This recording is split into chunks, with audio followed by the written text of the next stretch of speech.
மதுராந்தக திருப்பதி. ஏரிகாத்தராமனாக எம்பெருமான் ஒரு திருக்கோலத்திலும், கருணாகர பெருமாளாக, கிருபா சமுத்திர பெருமாளாக, அதாவது கருணை கடலாக ஒரு திருக்கோலத்திலும் சேவை சாதிக்கின்றார். சிறிய திருக்கோயில், ஆனால் சிறப்பான தெய்வீக அம்சங்கள் இந்த திருக்கோயிலில் பலவும் உண்டு. சம்பிரதாயத்திற்கு இந்த திருக்கோயில் மிக மிக மிக முக்கியமானதொரு இடத்தை வகிக்கின்றது. சுலபமாக சென்று சேவித்து விட்டு வரலாம், கட்டாயம் சேவிக்க வேண்டிய திருத்தலம் இது. ஏனென்றால் வால்மீகி ஒரு இடத்தில் கூறுகிறார், ஒருவன் ஒரு முறையாவது தன் வாழ்க்கையில் ராமனை பார்த்திருக்க வேண்டும், அல்லது ராமனாலாவது இவன் பார்க்கப்பட்டிருக்க வேண்டும். இப்படி இரண்டுமே இல்லை என்றால் அப்படி ஒருவன் தன்னுடைய ஆத்மா கூட அவனை நிந்திக்குமா? ஆகையால் இந்த திருத்தலத்தினுடைய சிறப்புகளை பூர்ணமாக அறிந்து அதன் பிறகு சென்று பெருமானை சேவித்து விட்டு வாருங்கள். அப்பொழுது சேவிக்கும் பொழுது இந்த ஏரி முழுவதும் தண்ணீர் தழும்பி பொங்கி பிரவகிக்க வேண்டும். எப்பொழுதும் இந்த ஏரியில் தீர்த்த சமிருத்தி இருக்க வேண்டும். அதுபோன்று தான் கிளியாரில் நல்ல தண்ணீர் எப்பொழுதும் வெள்ளமாக வழிந்தோட வேண்டும் என்பதாக நீங்களும் பிரார்த்தித்துக் கொள்ளுங்கள். ஏனென்றால் நீர் ஆதாரம்தான் நமக்கு எல்லாவற்றிற்கும் ஆதாரம். பெரிய நம்பிகள் திருவடியை தான் ஆசிரியப்பதினாலே, அதாவது பெரிய நம்பிகள் திருவடியை அடைவதினாலே தனக்கு யாமுனாச்சாரியருடைய அனுகிரகம் நிச்சயம் கிடைக்கும் என்பது ராமானுஜனுடைய துணிவு. இவள் இணையடியாம் கதி. பின்னாளில் திருவரங்கத்த முதலார் பிரபன்ன காயத்ரி எனப்படக்கூடிய ராமானுஜனுற்றந்தாதிகள் ராமானுஜருடைய பெருமையை சொல்லும் பொழுது எதிகட்கிறைவன் யமுனை துறைவன் இணையடியாம் கதி பெற்று, ஆம், அந்த ஆளவந்தாருடைய திருவடித்தான் தனக்கு எப்பதாம்போருக தியான வித்வஸ்த அசேஷ கல்மஷா என்பதாக, எப்பதாம்போருக தியான வித்வஸ்த அசேஷ கல்மஷா, எந்த ஆளவந்தாருடைய திருவடி தாமரைகளை எப்பொழுதும் தியானித்துக் கொண்டிருப்பதினாலே எனக்கு எல்லா விதமான கல்மஷங்களும், என்னிடத்தில் இருக்கக்கூடிய அனைத்து தோஷங்களும் நீங்குகின்றனவோ என்பார் அல்லவா? அதுபோன்று நேரடியாகத்தான் ஆளவந்தாருக்கு சீடராக இருக்க முடியவில்லை என்றால் கூட பெரிய நம்பிகளை தான் அண்டி இருப்பதினாலே பெரிய நம்பிகள் மூலமாக தனக்கு ஆளவந்தார் அனுகிரகம் கிடைக்கும் என்பது ராமானுஜருடைய துணிவு. அதற்கு அனுகுணமாக வரதனும் வாய் திறந்து அருளி செய்து விட்டால் மகாபூர்ணம் சமாசிரியேன், பெரிய நம்பிகளை அடைய வேண்டியது என்றவுடன் வேகமாக காஞ்சியிலிருந்து புறப்பட்டு இங்கே வரும் வழியில் மதுராந்தகத்தில் பெரிய நம்பிகளை பார்த்தார்.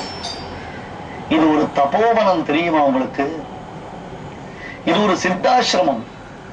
ஏனென்றால் ராமாயணத்தின் பிரதான புருஷராக ராமன் இருந்தால் கூட அந்த ராமன் பிறப்பதற்கு என்ன காரணம்? தசரதன் மகாராஜா செய்த அஸ்வமேத யாகத்தை தொடர்ந்த புத்திரகாமேஷ்டி யாகம் தானே காரணம். அத்தகையதொரு புத்திரகாமேஷ்டி யாகத்தை யார் செய்து வைத்தார்கள்? இப்பொழுது சென்ற உபன்யாசத்தில் நாம் ஒரு விஷயத்தை பார்த்தோம். ராமன் விராட்டியின் திருக்கரம் பிடித்துக் கொண்டு அந்த புஷ்பக விமானத்தில் இருந்து இறங்கக்கூடிய திருக்கோலத்தில் சேவை சாதிக்கிறான் என்றால், இலங்கையில் இருந்து புஷ்பக விமானத்தில் புறப்பட்ட ராமன் அயோத்தியில் தானே இறங்க வேண்டும். இப்பொழுது இங்கே இறங்கின திருக்கோலத்தில் என்ன சேவை? ஒருவேளை இது பரத்வாஜருடைய ஆசிரமமோ? ஏனென்றால் அயோத்திக்கு செல்லும் வழியில், அயோத்தியிலே நந்தி கிராமத்தில் தான் பரதனை சந்திக்க போகிறார். அடுத்தது அயோத்தி. அயோத்திக்கு செல்லும் வழியில் பரத்வாஜருடைய ஆசிரமத்தில் இருந்து அவருடைய விருந்தோம்பலை ஏற்றுக்கொண்டு தான் ராமன் சென்றார் என்று வால்மீகி ராமாயணம். பரத்வாஜருடைய ஆசிரமம் அது அலகாபாத் பிரயாகை தானே, திரிவேணி சங்கமம் தானே, கங்கை யமுனை சரஸ்வதி என்ற 3 புண்ணிய நதிகள் சங்கமிக்கக்கூடிய அந்த சங்கம கஷேத்திரத்தில் தானே பரத்வாஜ ஆசிரமம்.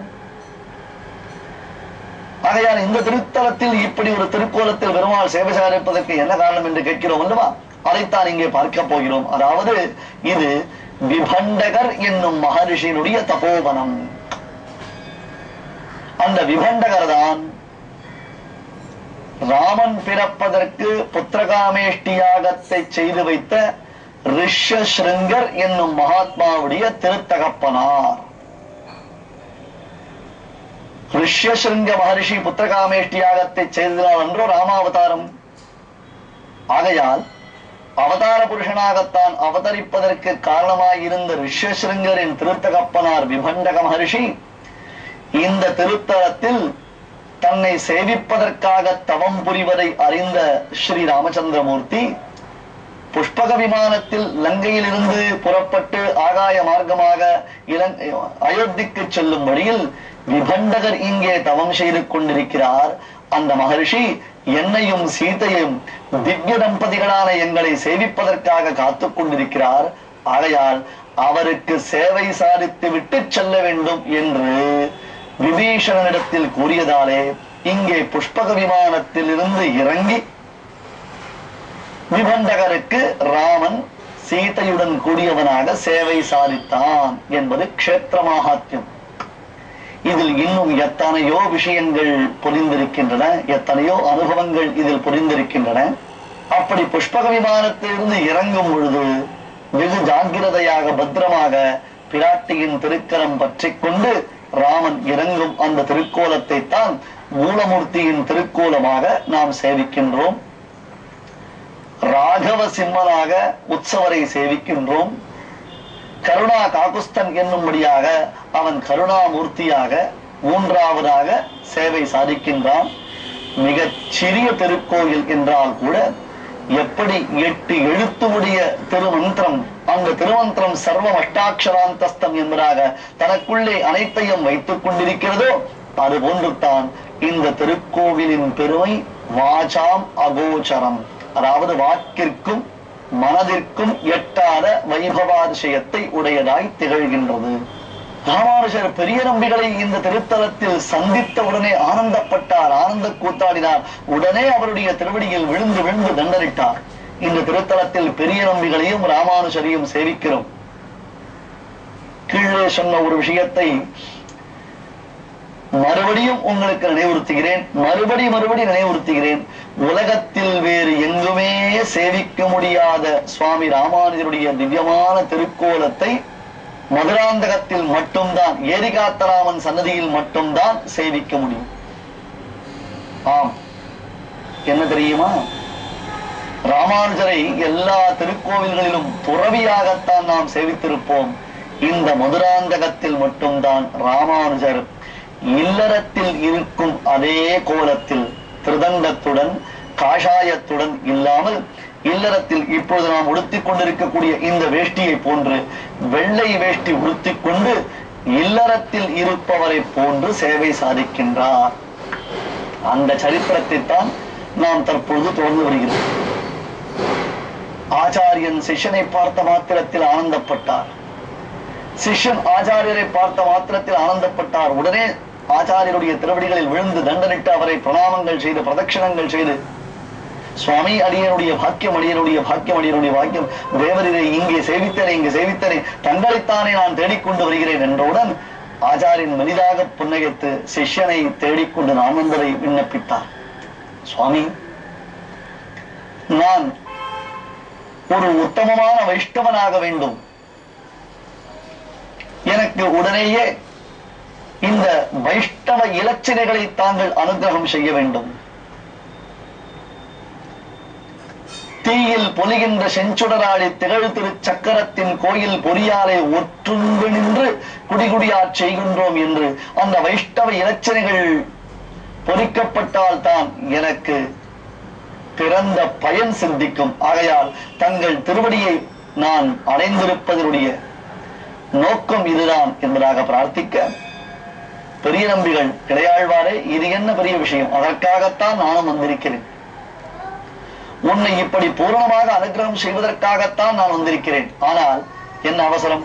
நீ என்னை தேடிக்கொண்டு திருவரங்கத்திற்கு வந்தாய், நான் உன்னை தேடிக்கொண்டு இங்கே வந்து விட்டேன். சரி, இனி நாம் இருவரும் சென்று காஞ்சிபுரத்திற்கு செல்லலாம். அஸ்தி ஹஸ்திகிரிர் நாம தத்ர சைலவரோ மகான் விதாத்ராப்யர்ச்சிதோ விஷ்ணு தஸ்ய சைலஸ்ய மூர்தனி புண்ணியகோட்டீதி விக்யாதம் விமானம் புண்ணியவர்தனோ. அப்பா, ஹஸ்திகிரி என்னும் ஒரு பர்வதம் இருக்கின்றது. அஸ்தி ஹஸ்திகிரி நாம. அந்த வேகவதி ஆற்றின் கரையில் அனந்த சரஸ் புஷ்கரணியின் அருகிலேயே ஹஸ்திகிரி என்னும் ஒரு பர்வதம் இருக்கிறது. அந்த பர்வதத்திற்கு மேலே புண்ணிய கோட்டி எத்து சத்யவிரதம் நாம க்ஷேத்திரம் சர்வேஷு விஸ்ருதம். சத்யவிரதம் என்று அனைத்து விவிதேசங்களுக்குள்ளேயும் புகழ் வாய்ந்ததாக, அத்தனை க்ஷேத்திரங்களை காட்டிலும் பெருமை மிக்கதாக ஒரு க்ஷேத்திரம் விளங்குகிறது. அது புண்ணியகோட்டி என்னும் விமானத்தின் நடுவில் சத்தியஸ்ய சத்தியம் ரிதசத்திய நேத்திரமாக சத்தியஸ்வரூபனாக ஒரு பரம்பொருள் உரைகின்றதே. அந்த பரம்பொருள் திவ்ய சந்நிதிக்கு சென்று உனக்கு வைஷ்ணவ இலச்சினைகளை எல்லாம் நான் அனுகிரகம் செய்கிறேன் என்பதாக பெரிய நம்பிகள் கூறினார். சரிதானே? அப்படி இருக்கலாமே என்றால் அப்பொழுது சுவாமி ராமானுஜர் சொன்னார், சுவாமி, நான் ஏற்கனவே ஒரு மாபெரும் ஏமாற்றத்திற்கு ஆளாகிவிட்டேன். என் ஆச்சாரியர் ஆளவந்தாரை சென்று அணுகி இருக்க வேண்டும் என்ற ஆசை கொண்டு விரைந்து திருவரங்கத்திற்கு சென்றால் அந்த பெருமாள் என்னை ஏமாற்றி விட்டான்.